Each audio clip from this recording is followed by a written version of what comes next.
नमस्कार, मैं हूं एडवोकेट जितेंद्र दलाल और आपका स्वागत करता हूं आपके अपने YouTube channel the legal aid में। देखिए, हमारे देश में चेक बाउंस के बहुत सारे केस पेंडिंग हैं और वो केस पेंडिंग होने का कारण यही है कि लोग जो है चेक को, बहुत सारे लोग, मैं सभी की नहीं कह रहा हूं, बहुत सारे लोग इसको टूल की तरह यूज़ करते हैं कि पैसे ना देने पड़े और वो चेक इशू कर देते हैं, अकाउंट में पैसे होते नहीं हैं और चेक बाउंस हो जाता है। कुछ लोग इसको सिक्योरिटी के रूप में देते हैं और कुछ लोग इसको पेमेंट के लिए भी देते हैं, जिसका सही प्रयोग भी करते हैं कि कल इसकी पेमेंट हो जाएगी, 2 महीने बाद पेमेंट हो जाएगी, और वो पेमेंट नहीं होती है, बाउंस हो जाती है। या आप पेमेंट कैश में दे देते हैं फिर भी उसका मिसयूज़ करके चेक लगा देते हैं, या आपने सिक्योरिटी के लिए चेक दिया था, पेमेंट आपने दे दी, उसके बाद भी उसका मिसयूज़ करके लगा देते हैं। तो ऐसे केस में आपको प्रूव करना होता है कि आपके चेक का मिसयूज़ हुआ है, आपने ऑलरेडी पेमेंट कर दी थी, या आपका सिक्योरिटी चेक था, या आपकी कोई देनदारी नहीं बनती है। अगर आप इस चीज़ को प्रूव नहीं कर पाते हैं तो उस केस में सज़ा हो जाती है, और सज़ा होने के बाद क्या तुरंत जेल में जाना पड़ता है या आप बच सकते हैं? आज की वीडियो में इसी बारे में डिटेल से बात करेंगे। तो चलिए इसी वीडियो को शुरू करते हैं। इससे पहले अगर आपने मेरे चैनल को सब्सक्राइब नहीं किया है तो प्लीज़ मेरे चैनल को सब्सक्राइब करें ताकि आने वाली हर एक वीडियो आपको मिल सके। देखिए, हमारे देश में बहुत सारे केस पेंडिंग हैं चेक बाउंस के। उसका कारण यही है, जैसे मैंने बताया अभी आपको, कि कुछ लोग इसको टूल की तरह यूज़ कर रहे हैं कि आप चेक पेमेंट टालने के लिए चेक दे रहे हैं, फिर उसके बाद में जो वो पेमेंट आपको नहीं मिल पा रही है। अगर वो चेक जो आपने दिया है उसकी पेमेंट नहीं हुई है, वो किसी भी कारण से आपने या तो उसकी पेमेंट पहले ही कर दी है और आपको ये कहा कि मैं इसको वापस दे दूंगा, आपको वापस नहीं दिया और धोखे से उसको फिर लगा दिया, या आपने सिक्योरिटी के लिए चेक दिया है और आपने उनको पेमेंट कर दी, बाद में सिक्योरिटी चेक आपको वापस नहीं किया और उस चेक को बैंक में लगाकर बाउंस करा के आपके ऊपर केस फाइल कर दिया। फिर जब केस फाइल हो गया तो इसमें आपको प्रूव करना होता है। जब प्रूव किया, अगर आप उसको प्रूव किया तो आप बरी हो जाएंगे। अगर आप प्रूव नहीं कर पाए कि आपने पेमेंट दे दी थी और इस चेक का मिसयूज़ हुआ है तो आपकी सज़ा हो जाएगी। आज के वीडियो में इसी बारे में बात करेंगे कि सज़ा हो जाती है तो क्या हमें जेल जाना पड़ेगा। तो देखिए, जब केस को आप प्रूव नहीं कर पाए उस केस में आपकी सज़ा हो जाती है। 138 के केस में मैं आपको बताना चाह रहा हूं कि 2 साल की सज़ा और जो चेक अमाउंट है उसका डबल अमाउंट तक कोर्ट ऑर्डर कर सकती है।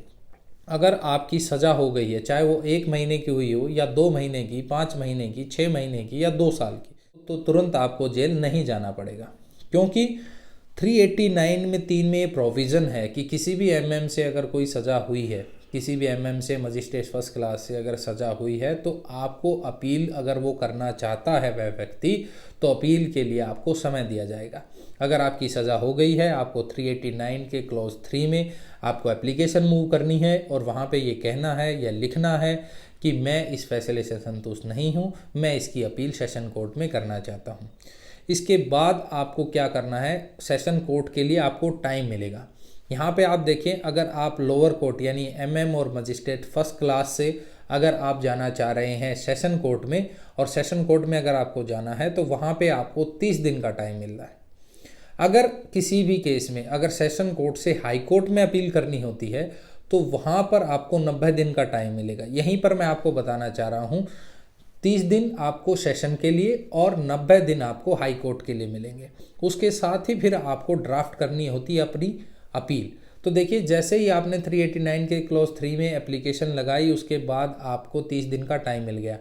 इसमें ध्यान दें कि जो आपकी सज़ा हुई है उसकी सर्टिफाइड कॉपी आपको उसी दिन सेम डे कोर्ट में मिलेगी, फ्री ऑफ कॉस्ट, बिना किसी पैसे के। जो भी फैसला होगा उस फैसले की कॉपी आपको मिलेगी, 2 कॉपियाँ।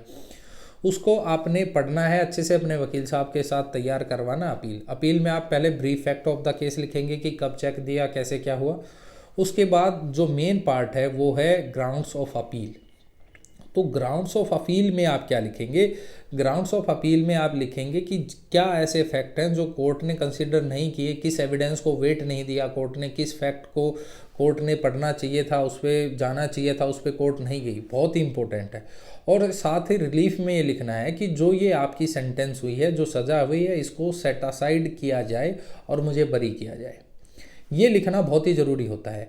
तो इसके बाद आप क्या करेंगे, 374 के क्लॉज 3 में आप सेशन कोर्ट में अपील फाइल करेंगे। जब अपील फाइल करेंगे तो उसके साथ ही आपको 389 के क्लॉज 1 में एप्लीकेशन मूव करनी है कि till the final decision of this case मुझे बेल दी जाए, उस सेंटेंस को मेरे को सस्पेंड किया जाए, तब तक ये अपील चले।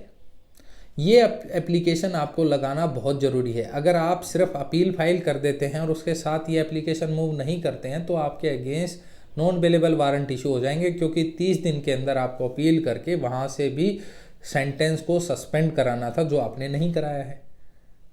तो ध्यान दें। अब आपको क्या होता है यहाँ पे मैं बताना चाहूँगा, यहाँ पे जब आपकी ये सारी चीज़ें हो जाएंगी फिर आपका अपील का यहाँ डिसीजन होगा। कुछ लोगों के सवाल ये भी थे कि अगर सेशन कोर्ट भी हमारे खिलाफ फैसला देती तो क्या हमें सेशन कोर्ट से डायरेक्ट जेल में जाना पड़ेगा या हम वहाँ भी बच सकते हैं।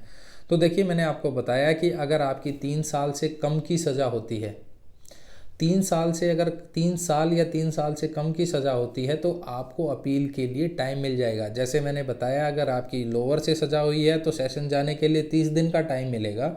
अगर आपको सेशन से सज़ा हुई और आपको हाई कोर्ट जाना है तो हाई कोर्ट के लिए आपको 90 दिन का टाइम मिलेगा।